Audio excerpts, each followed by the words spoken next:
Hello students, as you know that our first chapter real numbers, some portion of it was left. We have done till exercise 1.3 question number 1 in the class. Let us continue exercise 1.3 from question number 2. In this question we have to prove that 3 plus 2 root 5 is irrational. That means we have to prove here that sum of rational and irrational is irrational. So here also we'll use method of contradiction. On contrary, if we suppose that 3 plus 2 root 5 is rational, it means that we can write it in the form p upon q, where p and q are integers and q is non-zero. Now, what we will do, we will keep root 5 only on left hand side and take rest of the terms to right hand side and simplify. You can write it as 2 root 5 is p upon q minus 3, or 2 root 5 is p minus 3q upon q, or we can write it as root 5 is p minus 3q upon this 2 also we can take right hand side 2q.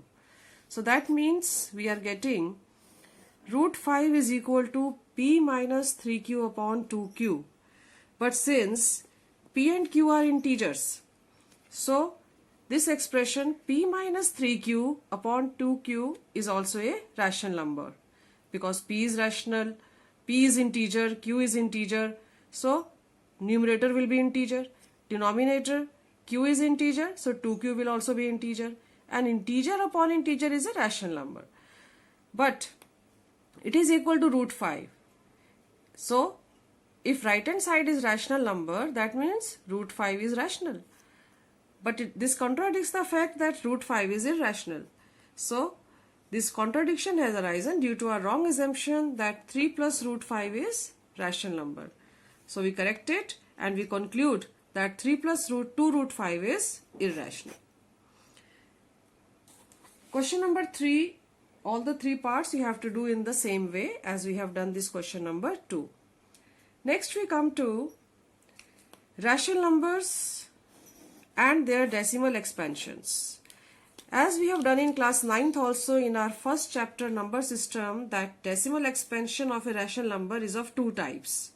Either it is terminating or non-terminating, then repeating.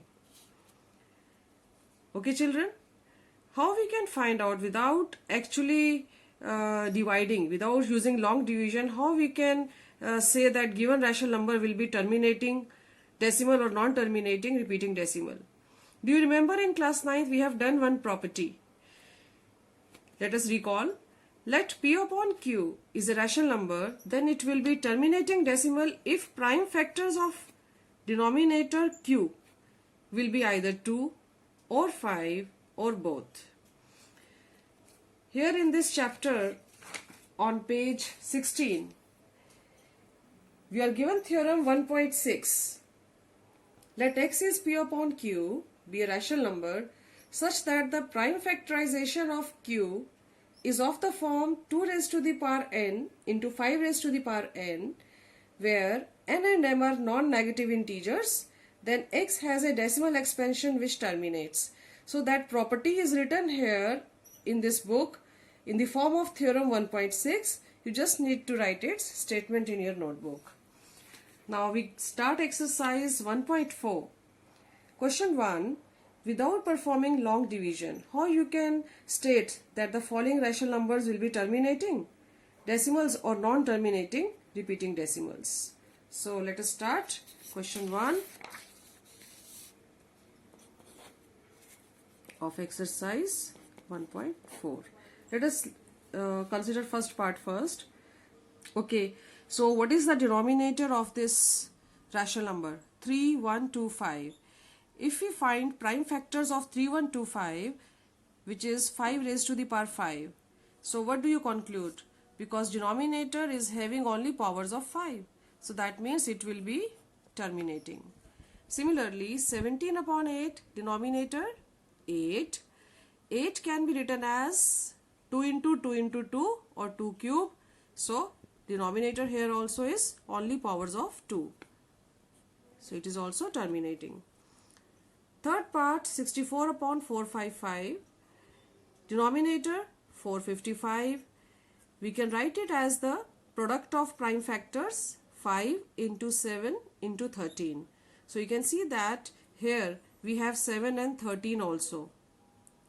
So that means it will be non-terminating but repeating decimal.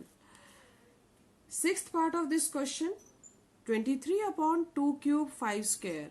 You can see that we have only denominator as powers of 2 or 5. So that means it will also be terminating. Sixth part, 6 upon 15. Yes, there is a purpose why I have selected this part to discuss with you. You can see that denominator is 15 and we can write it as 3 into 5. So you will say that 3 is there. It will be non-terminating. No, it is wrong because 3 will be cancelled with the numerator. And 6 upon 15 is 2 upon 5. And here you find only 5 in the denominator. So it will be terminating. So remaining parts also you can do the same way. Find out whether they are terminating or non-terminating decimals. Question 2. Write down the decimal expansions of those rational numbers in question 1 which have terminating decimal expansions. Okay, let us see. In question number 1, let us do first part in which we were having terminating decimal, because we have to write only decimal expansions of those which are terminating. And without performing long division, how we can do it? Division by 10 or powers of 10 we can easily do. Even orally also we can do it. So in case of terminating rational numbers which have terminating decimal, we can express it as the rational number whose denominators are powers of 10. That means in all those cases where decimal is terminating, its denominator can be written as power of 10. Okay, let us see. 13 upon 3125, it was 13 upon 5 raised to the power 5. So in order to obtain 10 in the denominator, we need 2 also. So what we do, we multiply it by 2 raised to the power 5. So that the fraction remains unchanged, we multiply numerator also by 2 raised to the power 5. So it becomes 13 into 32 upon 5 into 2 by law of exponent, because power is same, and it becomes 10 raised to the power 5, and numerator will become, if you multiply, it will be 416. That means 416 upon, yes, so we have got denominator as power of 10, 5 power of 10. And since there are 5 zeros, so, but here we have 3 places. So we write 2 zeros here and it will become 0.00416. So you can see that decimal expansion of 13 upon 3125 is 0.00416. Let us do one more of this type. Let us do sixth part, 23 upon 2 cube into 5 square. Here you can see that 2 and 5 both are present but their powers are not same. We need both the powers to be same. So what we do, we need here 5 more to make it cube.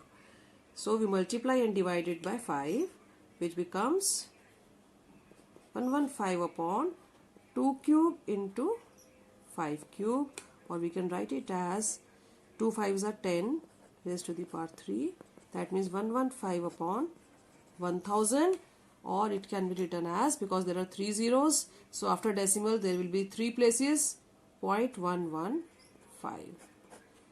Okay children, so this way you can write these rational numbers in the form of decimal which are terminating. Also you can see that in the beginning only, when we have written denominator as the power of prime factor, like here it was 5 raised to the power 5, we can say that decimal expansion of this rational number will terminate after 5 places. Similarly here also, it was given denominator 2 cube into 5 square. So which power is greater? Greater power is of 2, that is 3. So we can say by looking at this rational number that decimal expansion of it will terminate after 3 places. Okay children, now we come to question number 3. Remaining parts you can easily do now. Question 3, it says that the following real numbers have decimal expansions as given below. In each case, decide whether they are rational or not. If they are rational and of the form P upon Q, what you can say about the prime factors of Q? In the first part, you can see that we are given a number 43.123456789 and it is terminating. And if it is terminating, that means it is a rational number. And what property its denominator will have? If rational number is P upon Q, then we can say that it is rational and prime factors of Q will be either 2 or 5 or both. Similarly, in second part, we are given a decimal expansion which is not terminating and it is non-repeating also. So it means it is irrational number.